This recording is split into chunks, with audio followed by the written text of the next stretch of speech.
Aujourd'hui, je vous emmène au 29 rue Verte, juste à côté de la gare.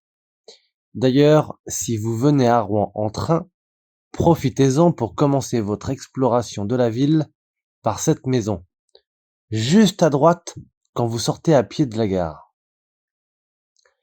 Cette maison atypique est celle de Ferdinand Marou, un ferronnier d'art mort en 1917 qui a acquis sa notoriété, entre autres, grâce à la création des 4 clochetons à la base de la flèche de la cathédrale.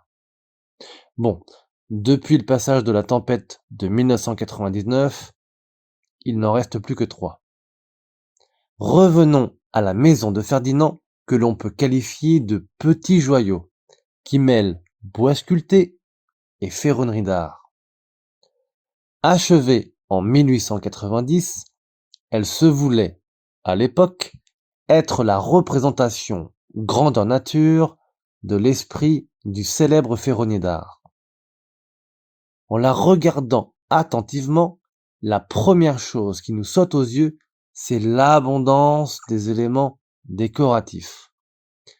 D'abord, il y a cette imposante grille en fer forgé qui borde la rue. Ensuite, en plein milieu de la façade, vous pouvez observer ce balcon en corbeille qui forme un ensemble de tiges enroulées et fleuries qui accueille une baie. Pour les novices, une baie est une ouverture dans un mur. Ici, par exemple, cela correspond à la fenêtre.